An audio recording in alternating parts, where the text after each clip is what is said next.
Elementary music teacher friend, you love what you do, but you might feel unappreciated and, in fact, unseen some days. You may even feel like you're on a music teacher island and just want to connect with other music teachers who can relate to both your struggles and wins when it comes to teaching elementary music. I get you and understand completely the feelings you're having. That's why each and every week, the Elementary Music Teacher Podcast will provide you with solo and guest episodes that will help you realize you're not alone in your music teaching journey. Throughout each episode, my goal is for you to be able to walk away with actionable steps and ideas to help you feel like you're ready to take on the new week with whatever challenges may be thrown your way. Hi, I'm your host, Jessica Peresta, and I'm so glad you're here. Whether you're at home, in your car, in the shower, or wherever else you're listening, grab your cup of coffee or whatever other beverage is nearby and listen in to the Elementary Music Teacher Podcast. Hey there, friend. I'm so excited to have you back today with another episode. Do you know those out-of-the-box thinkers that you meet and you're just kind of blown away by? Where you kind of see a lot of music teachers doing things in a similar way, and then all of a sudden you see someone who is just kind of thinking outside of the box and doing things their way and meeting their students where they're at. Well, my guest today is doing exactly that. I met him when we were both presenters at the International Music Ed Summit a few years ago, and he did a whole session about being a rock coach and having a rock and pop ensemble at his school. And I was like, wait a minute, what is this? What are you doing with your students and how are you doing it? And so over the years, we've gotten to know each other, and I knew I needed to have him on the podcast to talk about just that. This conversation today, we're not just talking about rock and pop ensembles, although we are discussing that. We're also talking about informal learning, and he discusses it in a way that maybe you've never thought about before. And we're also talking about bringing creativity into your music room, where you can help your students be their most creative selves and encourage them to kind of help take over instruction in the music room. And you're like, wait a minute, but I'm the teacher. Listen in and you will understand what I'm talking about. Steve teaches grades 1 through 6 music in Montague, Prince Edward Island, where he coaches rock groups, singing groups, and is the musical director for various productions at the school. Musically, his experience is very diverse, performing in various genres on various different instruments. He has been a longtime advocate for creative musical practices and a conduit for pushing the envelope in music education throughout Canada and across the world.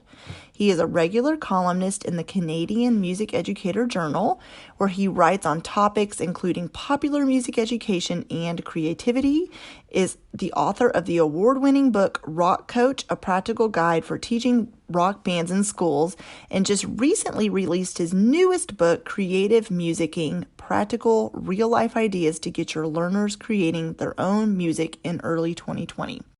Welcome back to the Elementary Music Teacher Podcast. I am joined today by Steve Giddings, and I am so excited for this conversation. First of all, we have been internet friends for a while now, and also because I have never had anyone on the podcast talking about Rock Band, and I'm just really excited.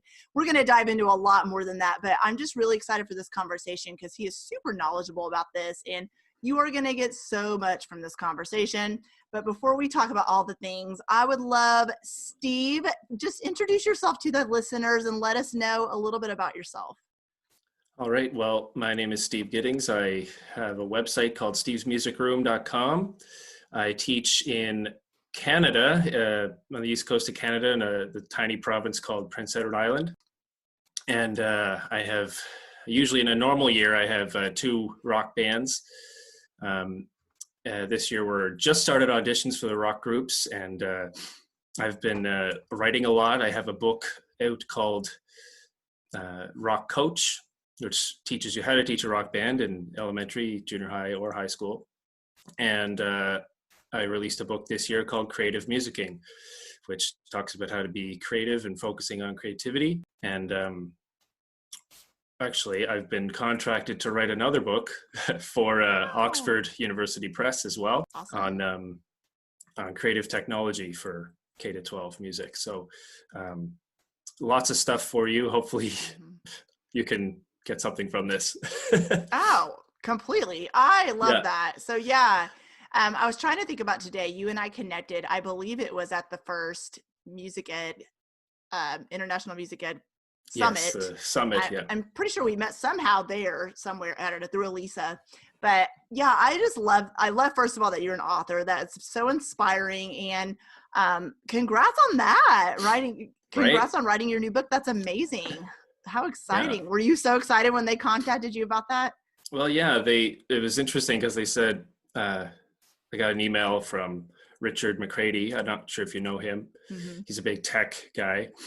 Um, anyway, he said, I read creative musicking and loved it. So do you want to write a book for Oxford University Press? I'm like, Wow. yeah, okay, I guess. That's awesome. So, so That's it's happening. awesome. Yeah. Yeah, that's awesome. So I love following you as a music teacher because I don't know, I love the out of the box thinkers and just the music teachers that just do things the way you want to do it. You know what I mean? Without the just like the cookie cutter approach, and you're just focused on you and being unique to who you are. And I just love that about you. So I just kudos to you for that. Thanks. And one of the ways I love that about you is the way you, like I mentioned at the beginning, is how you do incorporate rock and popular music into your everyday teaching. It's not just like one unit you do in the school year. You incorporated it throughout the whole entire school year. And so I know my listeners, this is brand new to some of them.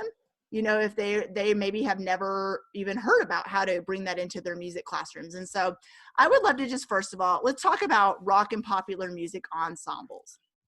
So what do you want the listeners to know about that? Maybe those who have never even heard about this or have no idea what that means or how to get started, just any advice you have around that. Right. So, first of all, rock and popular music is learned differently than we would typically think about learning music in like a formal setting in a university, for example. We rely a lot on sheet music, and if we don't have that sheet in front of us, we can't really do anything else. A lot of rock music and really any popular music is performed by ear, rarely uses Western notation. I mean, only if you're maybe a studio musician, but outside of that, it's tabs, it's chord charts, it's, Nashville numbers, which is its own kind of standardized notation. It's a different way of expressing yourself, and it's highly creative because you're not bogged down with the sheets in front of you and playing exactly right every time. You kind of just go by feel most of the time, and that's something that when you're trained in a classical program you're not used to doing, and it's Mm. almost blasphemy to think about playing by ear Yeah. in a program like that. So when you focus on using rock and popular music, it kind of just comes naturally that you're going to be learning by ear, that you're going to be improving your ear by learning the music that way. You're going to be just thinking about music in a completely different way that we're not used to thinking. So it's about reimagining how music is learned, Mm. essentially. That's good. Yeah. Yeah. So okay, so you became a music teacher, and how did you, well, let's just talk about your teaching position, your very first teaching position. And how did your school you came into have a music teacher, first of all? And if they did they have a program like that set up, or did you kind of start it? I'm kind of curious Well, to know how that went. interesting because I focused on secondary music Okay. in my undergrad. Right. So I was like, I'm going to be a band teacher. You hear that so Uh, many times, right? yeah, like I'm going to be a band teacher, and Mm-hmm. that's kind of what I was going for. And there's a lot of jobs I didn't apply for because I was like, oh, it's not band, and I'm like, Right. Mm-hmm. you know, um, you're always looking for that perfect job, right? And Yep. then Yep. it never comes up, of course, because there's only like 6 of them and everyone's already there. So the first job I got, first contract was at a K to 4 school. It was the last year it was ever opened in this province. Oh, wow. It was 2008, 2009 school year, and it was called Fortune Consolidated. Had 53 students from K to Mm. 4. That was it. Oh, And wow. so that was probably the best part about it, Mm-hmm. because we sang the national anthem in the lobby together, Mm. all of us. And what was really unique about that is the classes were so small, you could do pretty much anything. I had a grade 4 class of 12 kids. And so what we did is, at one point during the year, I thought, okay, you know what, I'm going to do rock band with these kids, because I kind of started thinking about this stuff in my last year of my undergrad. And I took like a special topics course in my last year of my undergrad called Mm-hmm. Popular Music Studies. And so I was kind of getting into it already. And I had published my first article my last year of uh, Oh, yeah. my undergrad as well. Um, so then when I went in there, I kind of was like, oh, this is, something I was thinking about. So this is going to be a perfect opportunity. And my principal at the time and my vice principal, I know, were like, oh yeah, right. Yeah, right. You said you were going to learn how to play the piano. I'm like, Yeah. yeah, I just said that for the job, but um, Right. What you say in your yeah, interview is not so much what's going to happen. exactly. So anyway, ended up I tried that out, and the kids just lapped it up, and the parents Oh, just thought it was the best thing once they saw them doing it, and they were just so impressed, right? awesome. Oh. And since that was like a 1-year contract, and that was the last year the school was open, the next year I applied for another job at a bigger school. So the next year I was at a school called Montague Consolidated, which is where I am now, and it is much bigger. Mm-hmm. There's 425 students, uh, K to 6. So it was quite a culture shock going there. But the very Yeah. first thing I did was start a rock band, Mm. extracurricular.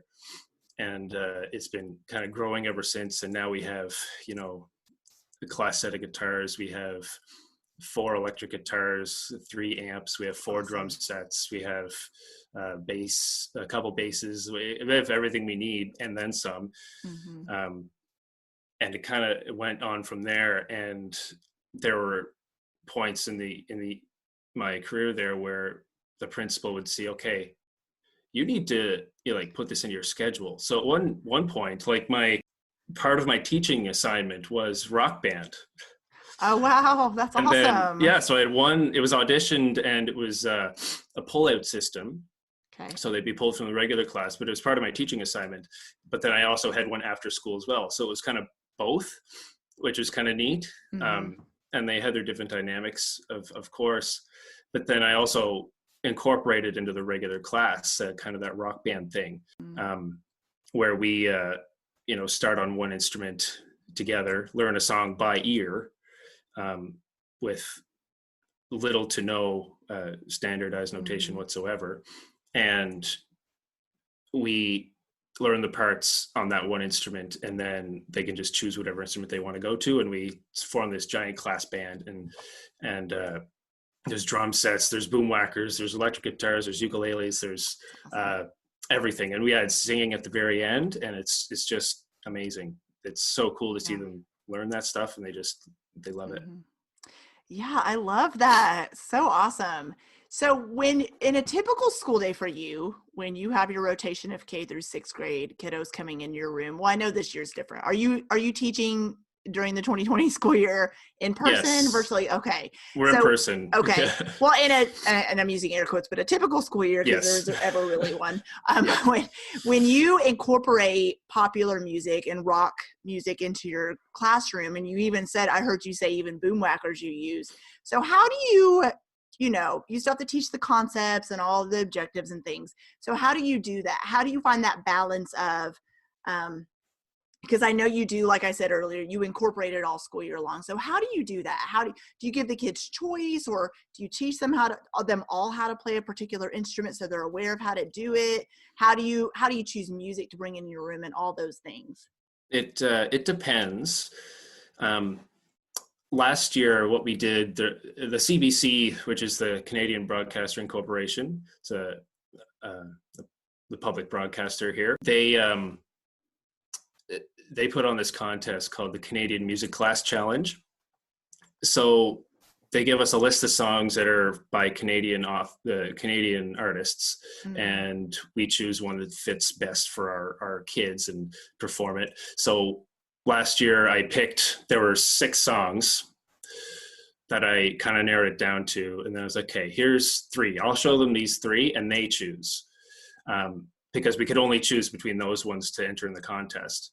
mm, So I showed them the 3 that I had narrowed it down to, and each class chose the same song, which was kind of cool. But um, I give them as much choice as I possibly can. yeah. When we're learning a song that I choose, um, and we learn it by ear, because I know like this one's going to be easy to learn by ear. So we're focusing on learning by ear. So let's use this one because it's easy. I will do this. Once we learn it all, then it's completely up to them. They can do any instrument they want. I don't care if they don't have any electric guitars in the song or pianos or whatever they choose to for their arrangement, which is Mm, essentially what they're doing. They'll play that, and that's okay. their choice. But then they have to make sure that they know how to play it. So they can't just be like, oh, I'm going to go there, but oh, I'm Yeah. not very good at it, so I'm going to go there. They have to stick with it Mm, and learn something on that instrument. But what's kind of neat about it too is once we invite a class up to perform it for, which we can't do a lot of this year, but yeah. um, uh, then they can just go to any other instrument they want and do it all again. Right. So we could spend the first 2 months of school on one song, Mm-hmm. but they're learning so many concepts. They're learning about, like, if it's a repetitive riff, they're learning about you know, like Borduns, and they're learning Mm-hmm. about, so they're learning about patterns. They're learning about layering parts, so they have, Mm-hmm. let's have drums, and then we have guitar, then we have piano, and we layer parts. Learning about arranging. They're learning about being creative and how to end a song, how to start the song. They're learning about chords. They're learning about melody. They're learning all of the different parts that make up music. So they're building it. So I'm not Right. telling them, they're building it from Yeah. the bottom up. Awesome. I love that.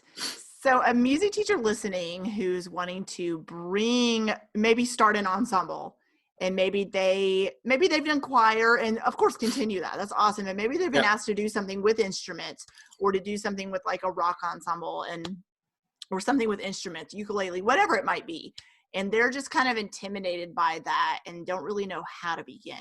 What are your suggestions on how to get started with doing a rock or popular ensemble with kiddos? Well, I can understand it would be very intimidating to start something that's new, and we typically don't learn that style of music in our schooling. So I can understand why that would be something that we would not want to do because it's new. Yeah. It's messy, right? Classical Mm. musicians don't like mess. Right. Right. That's true. Well, um, so you have to be okay with not knowing the answers. Um, I have 3 golden rules that I kind of go by when I'm helping teachers kind of overcome it. Is basically think of yourself as a coach or a facilitator. So it shifts it shifts it from you being the teacher, the all-knowing kind of person in the room, to being the person who facilitates the learning.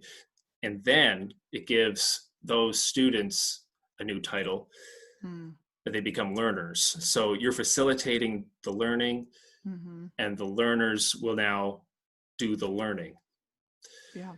Um, and you need to be able to trust the kids, because they know a lot more than you think they do, Yeah. and they can do more than you think they can. We tend not to give them enough credit for really what they can do. Uh, you may have, you know, this drummer that's been kind of learning it on his own, or maybe take some lessons, or um, and they had no moment to shine in your regular program because they're there is no moment for them. So they may come out of the woodwork, and now you have this drummer that you didn't know existed in the school.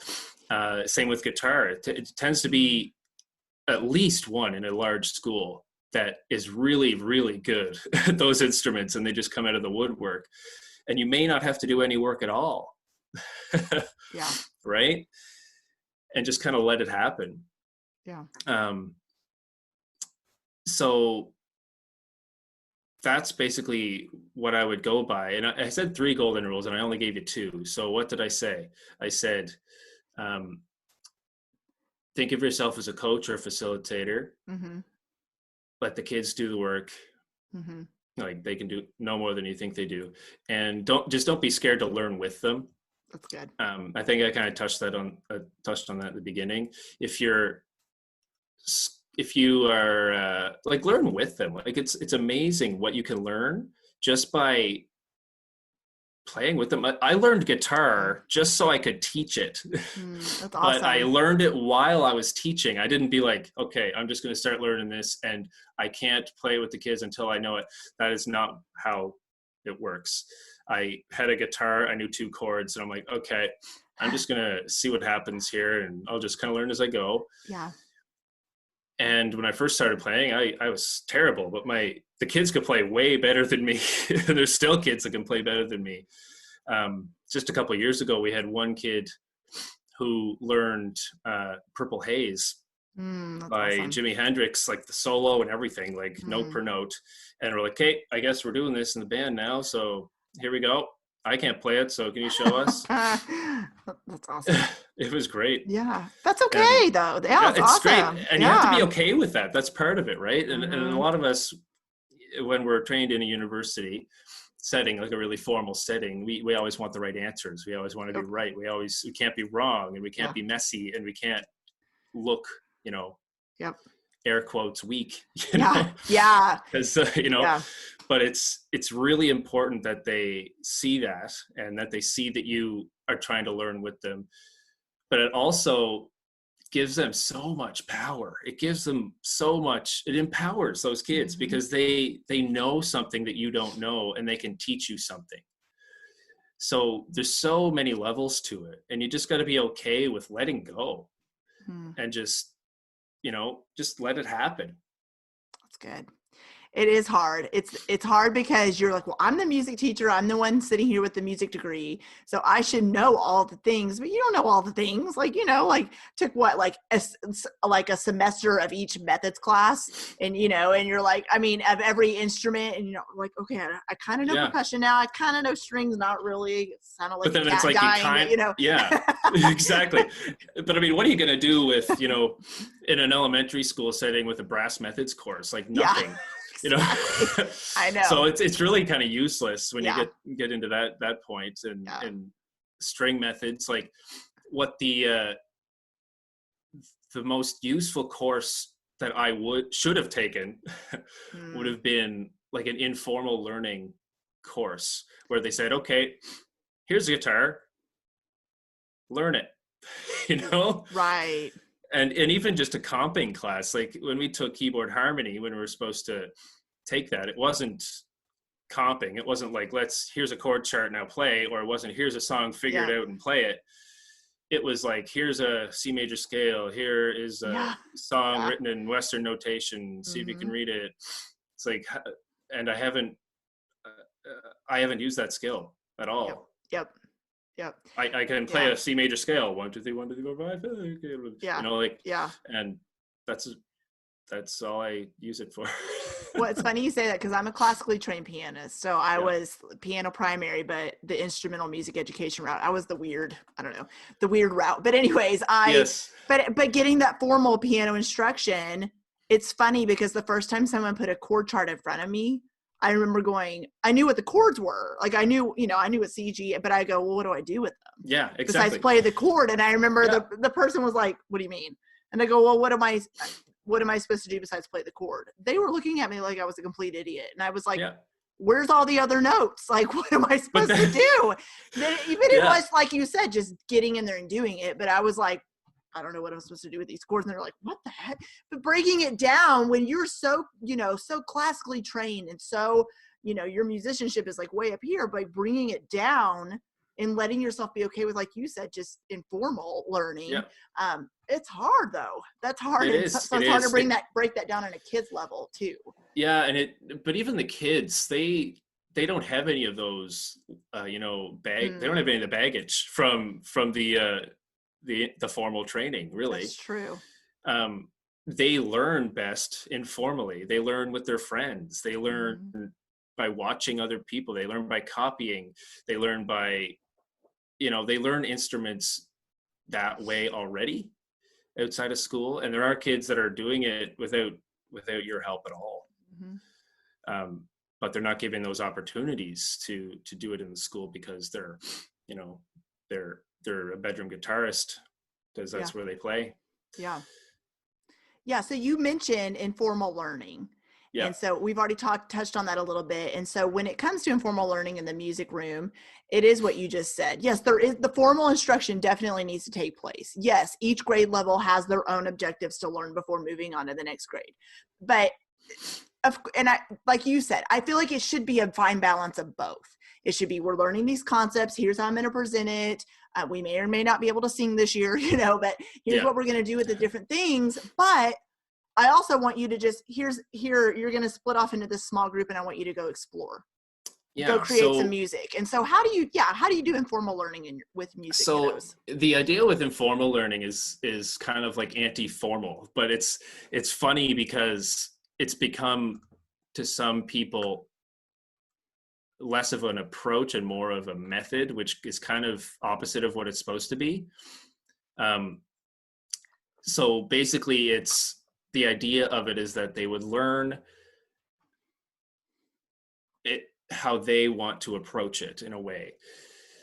And if you're doing complete informal learning, it would be all facilitator led, learner led, Okay. but you would be a facilitator. The teacher would become the facilitator, and it would be essentially throwing them into the deep end, so to speak, and just saying, go at her. Mm-hmm. But that takes a long, long time for it to be effective. And teachers don't like that. So it's because you have no control and you're relinquishing yourself of that control. But at the same time, you want them to learn something. So watching them kind of flounder in the deep end for extended period of time can be awful for a teacher, right? To watch that happen. But that would be like pure informal learning. But of course, like you said, there is a balance. So what I am doing now with my guitar kids in grade 6 and grade 5, we're doing that as well. Guitar and ukulele, which we have to sanitize but anyway, this is beside the point. But what I'm doing with them now is we're learning a few songs that I choose, because I say these are the best ones to get us, that I've seen, that can start with a C and an E minor. Okay, and just 2 chords, right? We just start with Eleanor Rigby by the Beatles, because it's C and E minor. They can choose whether they want to do the 1-finger version of C or they want to do the 3-finger version of C, and I show them both, so they get choice there. And then eventually I do want to push them to trying the full chords for each one. So once we get to the point where we know 4 chords, maybe 5, and we can play, the 4 or 5 songs that I've chosen, then it gets to the point where we start saying, okay, what song do you want to learn? And we'll take requests for a while. And okay, I'll do a quick, vetting of the lyrics, obviously, and then we'll put it on ultimateguitar.com. We'll put it up on the screen, and the chord charts are there with the lyrics, and we'll just go. We'll play. Okay, let's try it out. Let's put the song on, and we'll play along. Okay, you can read along there. And then you get into, if they are having trouble following that, we turn it off and we say, okay, let's listen to it. Let's listen for where those chords change. And then you start getting them to listen in a different way that they're not used to listening, because they're used to listening to the melody, right? Because it's mixed so you can hear it, right? Yes. And it's not, you have to kind of focus it all out to hear the under music, the stuff that's underneath the vocals. So that's a new skill for them. So they start learning how music is put together that way. So I say listen, and then once they are kind of getting more accustomed to hearing where the changes are happening, then they're more liable to be able to play just from a chord chart. And what's great about ultimateguitar.com is there's a transpose button, so you can change the key of the piece to an easier key if you wanted to, and they could just sing along. But then you'd have to transpose it on YouTube, which is harder to do. But so we get into that. But then after, I just go into, okay, everyone, let's run. I have the Chromebooks for the day. Everyone take a Chromebook, find a song you want to learn, and learn it. Awesome. And what happens is some amazing things, because we get some kids that are going to tab because whatever song they chose or what style they're into. Some styles have a lot more tab depending on, if it has a lot of solos, like some 90s guitar stuff would have a lot of solos. Going back into the classic rock would have more solos too. So you'd have tabs all over the place. Some of the more modern stuff wouldn't have a lot of tabs, but there would be chord charts. So you'd have a lot of kids getting into chord charts, but then there's all new chords. So, and right on Ultimate Guitar, you can just hover over the chord and it shows you the shape, right? Yeah. And then they can learn it from there. And if they need help, I'm there to facilitate. I just walk around. That's all I'll do at that point. Awesome. And the beauty of informal learning is that it's learner centered. So when we say learner centered, it's a common term that we've been kind of using for the last 30 years, but not really doing, in my opinion. Learner centered means the students get what they need and what they want, instead of me kind of dictating what they want. Because I don't know, and they will learn it in kind of a haphazard kind of way, which is, it's not, obviously it's not a formal approach because it's informal. So they're learning it in a different way, but they will learn a new concept when they have to learn it, not when I say they have to learn it. That's good. So for example, if they come across tab and they have to read it to play their song, it's like, well, now you got to learn it. If they come across something that is like a squiggle over top, it's like, well, what's that? That's a bend. Do you want, it's time for you to learn a bend. It just kind of comes up naturally. Yeah. It's not like, okay, now I think you should learn a bend now, but that's not how it works, right? They kind of have to learn the skill that they happen to come across when they come across it. And that's the beauty of it, because it's all at different places, but they still have a base where we all kind of learned from. So they all know at least those 4 chords, but then from there, it could be completely different. And then you'll hear some of them singing and playing. You'll hear some of them singing together.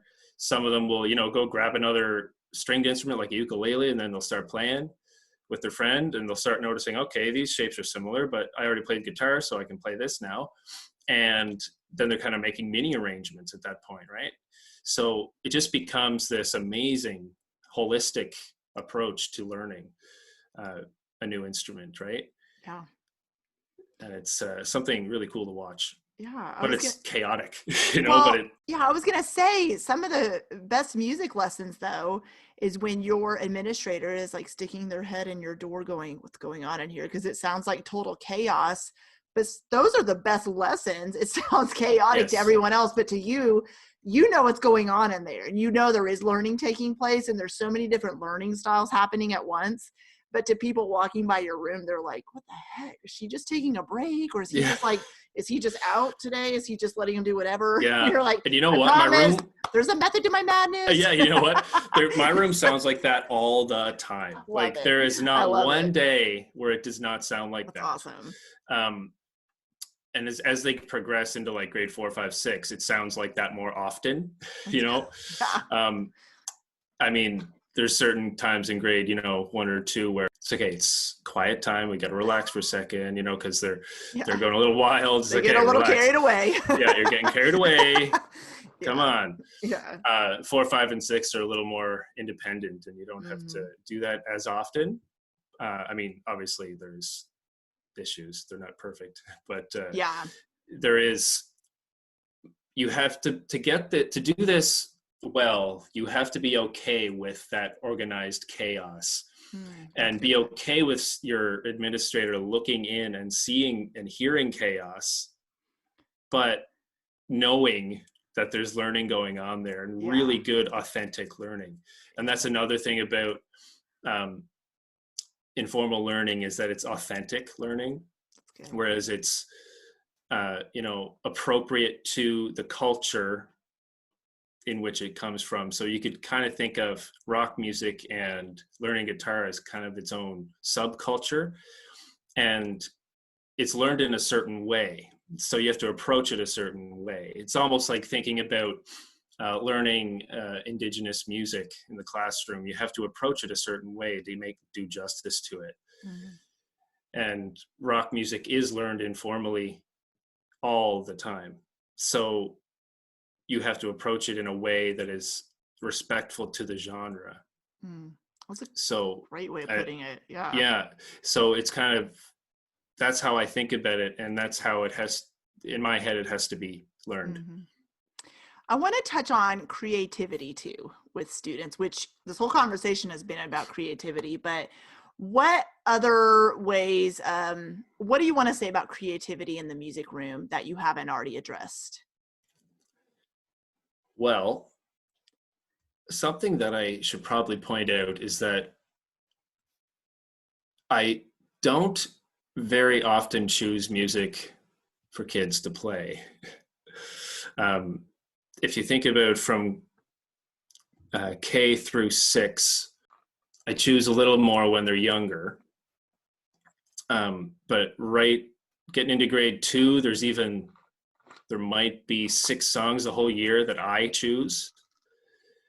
And we're not even talking about them choosing the song per se, but they're composing it themselves.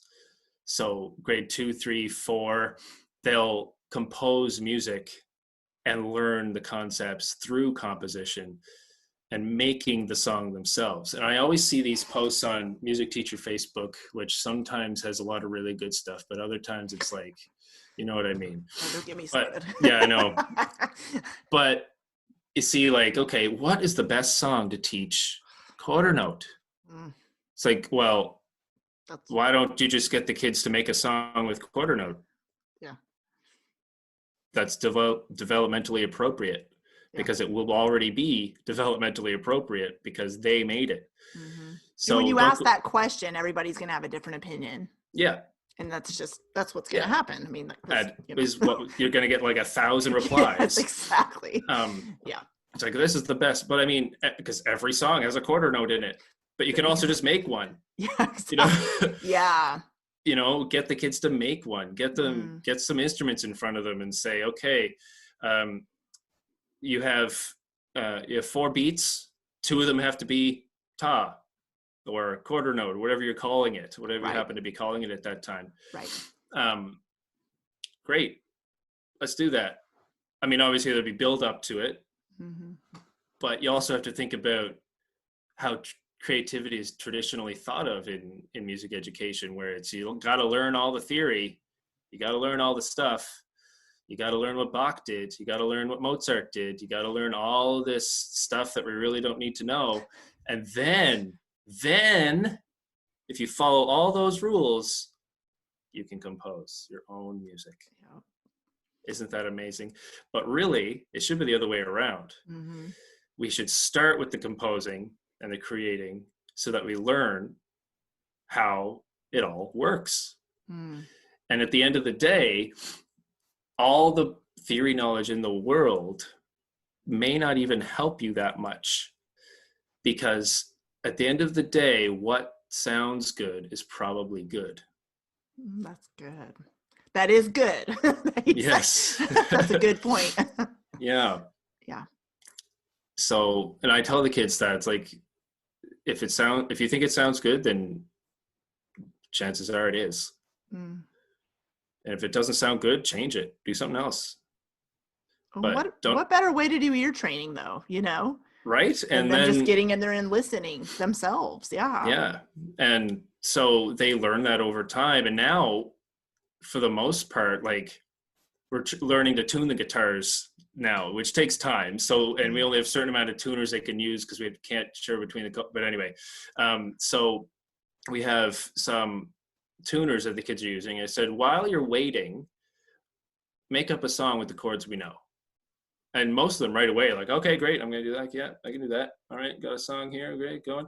Some of them need a little more coaching, but I feel like I've created this, you know, this culture of creation where they're not scared to just try something or say I don't have to be like, oh, now everyone, you can start with this chord and go to this chord and try it out. But I can just literally say to them, okay, make a song with these chords, and they just go to town and they can create something in a matter of seconds and it sounds fine because it sounds fine, you know? Hmm. Yeah. And, and then they just go from there. I'm like, hey, great, nice songs. I was here listening to them, or sometimes we'll share, it doesn't matter. But then we'll say, okay, let's go on to our next thing for the day.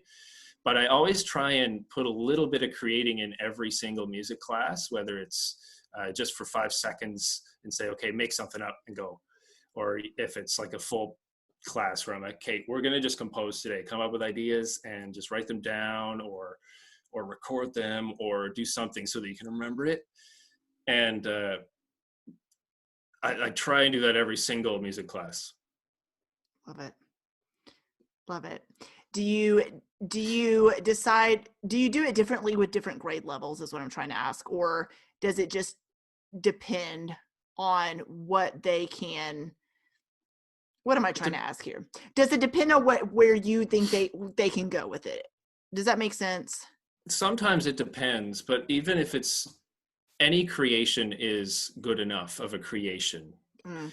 is the way I think about it. So I don't judge them on their creation.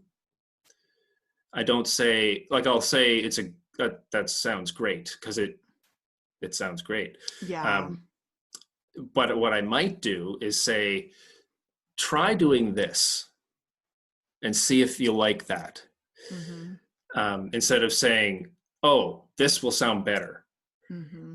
You know, try this and see if you like it. If you don't, that's fine. But see if you can try that, because I think that might enhance your piece, Mm. something like that.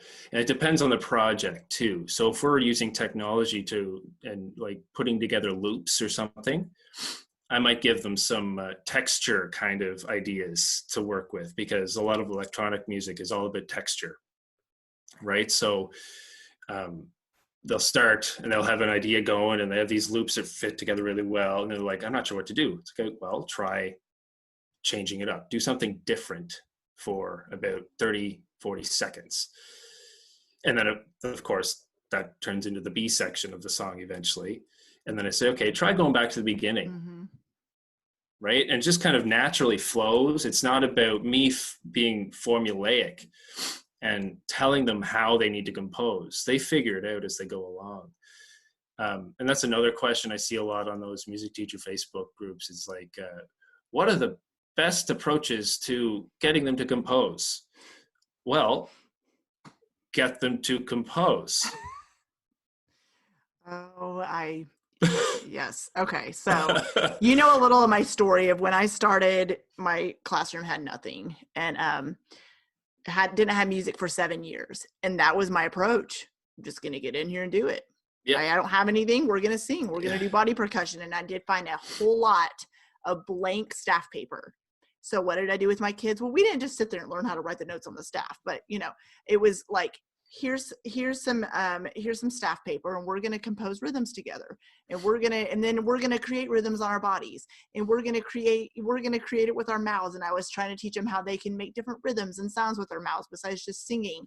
And Yeah. eventually I would split them in, okay, you're over here going to do this, you're going to do this, and you're going to do this part, and we would put it together. And then that's where I feel like maybe it is because when you start with, I don't know, just creativity from the beginning of your career, you don't really have you can't really think of it any other way. Like, I never got to the point where I was like, how do I just went, instead of how do I do this, I went, how can I? Yeah. But and that's okay. Everybody's personality is different, but Hmm. for me, it was just a matter of getting in there and doing it. And it is confusing at first. It is like, am I doing this right? Just like the kiddos are like, am I doing this right? Yeah. But it is, I feel like confidence is built as a teacher. Don't you agree? Whenever you just get in there and start doing it, you'll feel more Yeah. confidence, and then you'll feel better about not having everything so structured, and you'll be able to be like you said, like giving it back to the students a little bit, and they will feel more confident in Yeah. return. It's just kind of And like a snowball yeah, effect. exactly. And a lot of this too is kind of not forgetting about notation completely, but Mm. being free from it, because notation can many times get in the way of uh, a person's creativity, because many times kids have more complex musical ideas than they can express on paper. Yeah. um, so especially when you're talking about western notation on a staff, because Mm-hmm. that's only one way of writing down music. Just in North America, there are, like I said, some of them earlier, but you have the Western staff notation, you have Nashville number system, you have tabs, you have uh, rap flow charts, you have MIDI notation, piano roll MIDI notation, that kind of stuff. So just in North America, there are so many Mm-hmm. standardized systems, and we don't even really need standardized systems when you're composing. You just need a Yeah. composition is just something that was either written down or recorded. A recording can be a composition, right? So Yeah. it just need a way to record the ideas. Because when you think about it, the Western staff notation that we know was invented and kind of developed during a time when recording devices didn't exist. Mm. And that was the only way of recording it and preserving it. So recording devices kind of take that place in Oh. a lot of places now. So you can audio record a piece of music, and then it becomes a composition. So we kind of got to think about it that way too. And I have kids today in the grade 3 class, they were composing, but they were coming up with their own way to write it down. But the idea was that they weren't sharing it with me. They just needed to remember it. Like they would play it for me, and that's great. But I wasn't going to be reading it Mm-hmm. to play it. They were going to play it for me because it's their composition. But then at the same time, when they played it, I could kind of follow along and read what they were doing, and it made sense. So then once I heard it, I'm like, okay, now I can play it because I know what these symbols mean. So they can come up with their own notation. If your focus is composition, then your focus should be composition, not Mm-hmm. notation. Mm-hmm. Yeah, and I've heard too from music teachers I work with, when you do look at the standards, whichever standards you follow, because it's different everywhere. But Mm-hmm. when you look, sometimes it is open to interpretation, even reading the teaching standards. So if you look at the word composition in our once again, musician brains as adults, we're thinking composition, which is notation, which Yeah, is composing music like Beethoven would, exactly. where, Yeah, but it doesn't necessarily mean that. It just means composition in your classroom could, like you said, it doesn't have to mean writing notes on a staff. It could, but it it does not can. have to mean that. Exactly. Yeah. And I think we've been kind of indoctrinated to believe that composition is way more complicated than it actually is, because we study only the greats. So therefore, and the greats of classical Mm-hmm. harmony music, like most music doesn't use a whole lot of harmony, Yeah. but classical music does, which makes it inherently more complex. That Yes. doesn't mean better. I just want Yeah. to say that. Mm-hmm. Complex doesn't mean better. It just means that it has more going on in a lot of different ways. But it also, you could say that about rap music, that Mm-hmm. has a lot more rhythm going on than any classical piece I've ever heard, Mm-hmm. and a lot more texture going on than any classical piece I've ever heard. But Mm-hmm. classical music tends to focus on harmony. Yeah. So to remember those large amounts of harmonies, we need to write them down somehow in a way that everyone can remember how it's supposed to sound. So where I'm going with this is it's been to the point where we think it's way more complicated than it is, because there's this hierarchy of composition and it has to sound like Bach. Same with improvisation. When classical musicians or any formally trained musician thinks of improvisation, they automatically think of jazz, nothing else. So they think jazz. Okay, great. So you get the chord chart in front of you and you're a classical musician and you look at the chord chart and you're like, I don't know what to do. What's a C#7, flat 9 out 11? I don't know what that is. Yeah, my fingers like slowly looking up the keys, like yeah, like, counting it 1, 2, 7. Yeah, like what even is that? And really, who cares? Like, look at the first letter and just go from there. That's half the time what happens. And so, and we always think like, oh, what are the notes we have to play on that chord, and what are the notes in that chord, and what? Yeah. And we think of these jazz musicians that have practiced the art and perfected the art of improvisation. And it almost sometimes sounds like it's just them showing off their theory knowledge, because it almost sometimes sounds like math, depending on the player, depending on the way they think about it. So jazz has kind of done that to improvisation, where you think if you can't improvise like a jazz musician, then you can't improvise. But improvising is just making a choice of 1 or 2 notes. So if you choose to play an F with it out of context, you just play an F, that's you improvising. You chose that. That has not existed until that moment. You made that sound, and that's improvising. It's just playing, making it up as you go, and not thinking about what the next chord is. When I started really getting into improvisation on my trombone, which I didn't do any of in university, I would, go to these jazz band rehearsals.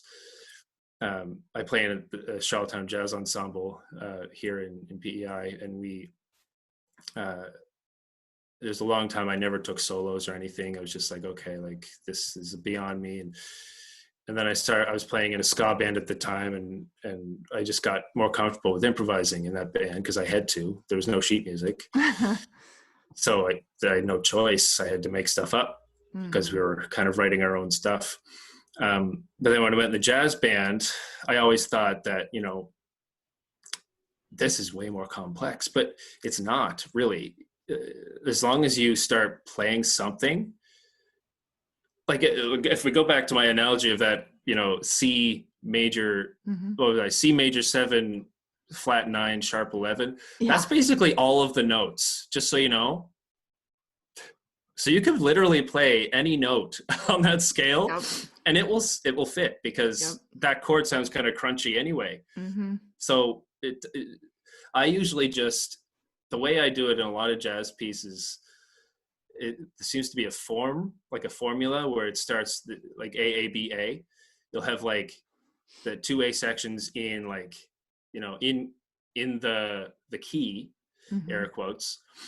And then the B section kind of gets weird, and it kind of goes out of key and does these weird modulations and certain things, but then always goes back to the A section.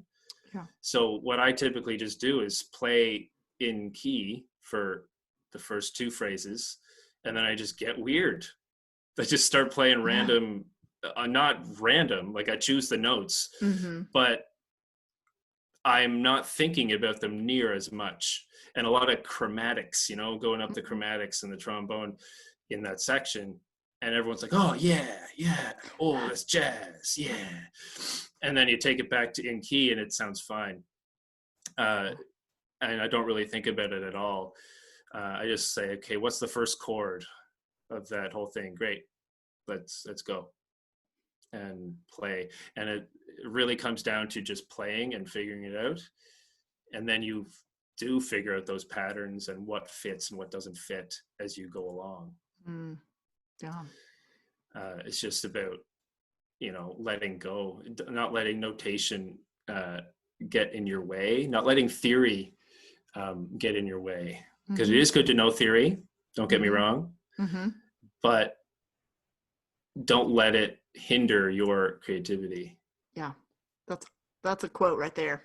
Yeah. So I have loved this conversation. Is there anything before we wrap up and before we tell people where they can find you, is there any other advice you have for music teachers listening about anything we may have or may have not touched on today?